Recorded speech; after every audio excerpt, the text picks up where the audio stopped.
박서진 진정성 통했나? 최고 7.2% 돌파. 시청률 1위 화제성 싹쓸이. 백지영 오열 알고 보니. 가수 박서진의 병역 면제 논란에도 불구하고 진정성이 제대로 통했는지 시청률과 화제성을 다 잡았습니다. 7일 방송된 KBS ETV 살림하는 남자들 시즌2가 예능 시청률 1위를 탈환한 가운데 박서진이 극단적 선택을 시도한 충격적 이유는 선배 폭언과 팬 혹평에 상처를 받았기 때문이라고 말했습니다. 또한 그는 대소변도 못 가린 가슴 아픈 사연 등이 그대로 방송을 탔고 게다가 유현진, 이민우의 일상 에피소드까지 공개돼 시청률이 더욱 올라간 것 같습니다. 구독, 좋아요, 알림 설정은 사랑입니다. 더 좋은 영상으로 꼭 보답하겠습니다. 7일 방송된 KBS ETV 살림남2는 닐슨 코리아 기준으로 전국 시청률 5.8%를 기록했습니다. 이민우의 어머니가 박서진을 위해 음식을 준비하는 장면에서는 시청률이 최고 7.2%를 기록하며 토요일 전체 예능 프로그램 중 시청률 1위를 차지했습니다. 2049 시청률에서도 높은 수치를 기록해 시청률과 화제성을 싹쓸이했습니다. 이런 흐름이 계속된다면 올 연말 KBS 연예 대상에서 최고의 프로그램생 후보로 거론될 가능성도 높다는 평가가 나왔습니다. 박서진이 결국 해냈습니다. 최근 군면제 논란으로 안티 박서진 흐름도 있었지만 이를 잘 극복하고 시청자들의 마음을 잡는 데 성공한 것 같습니다. 이날 방송에서는 박서진 가족의 심리 상담 과정이 공개됐습니다. 이 자리에서 박서진의 오랜 상처와 아픔이 있는 그대로 드러났습니다. 특히 박서진의 아버지는 과거 아들이 약을 먹고 돌이킬 수 없는 선택을 여러 차례 시도했음을 고백해 안타까움을 더했습니다. 한두 번이 아닌 여러 차례 시도였다는 점은 놀랍습니다. 박서진 아버지는 처음 집에서 전화를 받았을 때 서진이가 약을 먹었다고 병원으로 오라고 했다.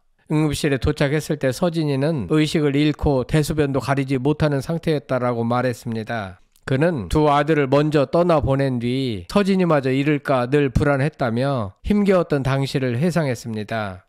아마 아버지도 제정신이 아니었을 듯 합니다. 아버지는 아들의 영상을 보며 건강 상태를 확인한다고 밝혔는데요. 그는 행사 영상을 보면 노래 부르는 모습을 보는 것이 아니라 얼굴과 몸 상태를 먼저 살핀다. 악플을 볼 때는 서진이가 잘못된 선택을 할까봐 이틀 사흘을 못 잔다고 토로했습니다.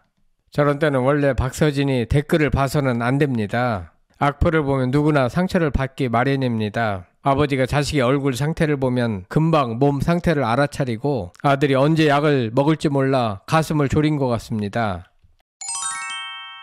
15년 전 두 아들을 잃었던 사건은 아버지에게 현재도 깊은 죄책감으로 남아있다고 합니다.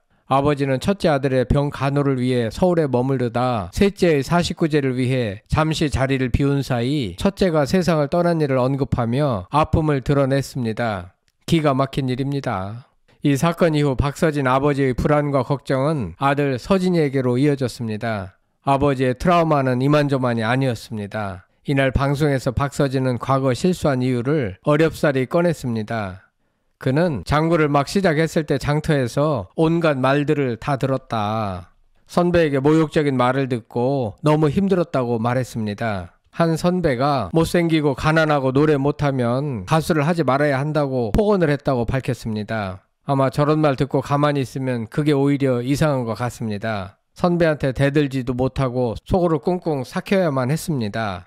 박서진은 또한 장구 연주 당시 팬들로부터 가수의 품위를 떨어뜨리지 말라는 비난을 받았고 일부는 그런 곳에서 공연하면 우리 팬들이 모두 떠나겠다고 선언했습니다. 박서진은 그런 상황을 견디지 못하고 약을 먹고 아버지에게 좋지 않은 모습을 보여줬다고 고백했습니다. 그때만 해도 가수가 노래 외에 장구를 치는 것은 천박한 행위라고 대중은 생각했던 것 같습니다. 가장의 무게를 홀로 견뎌야 했던 박서진은 상담 과정에서 형들의 죽음 이후 더 잘해야 한다는 압박감을 느꼈다고 합니다. 그는 가족들에게 부담을 주기 싫어 힘들다고 말할 수도 없었다고 전하며 눈물을 흘렸습니다. 심리극을 통해 어린 자신과 마주한 그는 나도 힘들다. 가끔은 기대고 싶다고 속마음을 드러냈습니다. 어머니와의 대화에서는 태어나 처음 약한 모습을 보이며 눈물을 보였습니다. 상담을 받은 후 박서진은 이 자리를 빌려서 엉켜있던 실타래를 조금씩 풀 수 있을 것 같은 희망이 생겼고 그런 용기가 생긴 것 같다. 조금씩 해결하다 보면 좋아질 것 같다. 지금도 병원에서 치료를 받고 있다고 밝혔습니다. 어린 가장이 된 박서진이 숨겨온 눈물의 속사정을 말하자 듣고 있던 가수 백지영은 먹먹한 마음에 눈물을 흘렸습니다. 방송에서는 박서진의 팬이 된 이민우 어머니의 이야기도 전해졌습니다. 박서진 덕분에 치매와 우울 증상이 호전된 이민우의 어머니는 박서진에게 도시락 선물을 준비하며 고마움을 표현했습니다. 어머니는 서진이를 알게 된 이후 가스불을 켜둔 것도 잊지 않게 됐다고 말했습니다. 이민우는 어머니가 덕질을 시작한 이후 치매와 우울증이 눈에 띄게 좋아졌다고 전했습니다.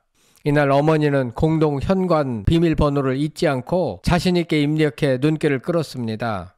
이민우 가족들은 박서진을 위해 대용량 음식을 만들었고 이민우는 명절도 아닌데 집에서 이게 뭐냐 라고 말하며 웃음을 자아냈습니다. 치매와 우울증 환자들은 자기가 좋아하는 연예인들에게 몰입하고 덕질을 하는 경우 증세가 호전되는 사례가 많이 있습니다. 한편 이날 류현진은 한화 이글스에서 만나 친분을 쌓아온 괴물타자 김태균과 함께 모교를 방문했습니다. 류현진의 초등학교 생활기록부가 최초 공개됐고 우수한 성적과 개근상을 받은 이력이 드러나 스튜디오를 놀라게 했습니다. 또 학생의 특기와 진로 희망이 연결되고 학부모의 희망이 같아 전망이 있다는 진로 지도 사항이 공개돼 초등학교 때부터 매우 성실하고 뛰어난 야구선수의 기량을 엿볼 수 있었습니다. 이어 류현진과 김태균은 야구부 후배들과 팀을 나눠 야구 대결을 펼쳤습니다. 대한민국 대표 레전드 투수 류현진과 레전드 타자 김태균은 개인 장비까지 착용하고 승부욕을 불태우는가 하면 서로의 포지션까지 바꿔가며 치열한 접전을 벌였습니다. 국내에서는 처음으로 타자로 나선 류현진은 플라이 아웃을 당했고 결국 김태균 팀이 승리해 류현진이 간식을 샀습니다. 월드클래스 류현진의 모습을 살림남2에서 볼 수 있으니 시청률이 더 올라간 것 같습니다. 이후 김태균이 12년 만에 KBO에 복귀한 이유와 소감을 류현진에게 묻자 류현진은 마음적으로 너무 편하다. 미국에서도 3년 계약하자는 팀도 있었는데 팬들에게 건강할 때 돌아온다고 약속했었다. 미국보다는 한국에서 마무리하고 싶어서 돌아왔다라고 답해 감동을 안겼습니다. 류현진의 결단은 현명한 것 같습니다. 한편 류현진은 1987년 3월 25일생으로 37세이며 인천에서 태어나 창영초, 인천 동산중학교, 동산고등학교를 졸업했고 현재는 대전 유성구 대전 아이파크 시티 2단지에 살고 있습니다. 191cm의 키에 한화 이글스 소속입니다. 모교 창영초를 찾은 류현진은 어린 시절 야구 실력을 묻는 질문에 아버지가 학교에 거의 살다시피 하며 연습 환경을 만들어 주셨다며 감사를 표했습니다.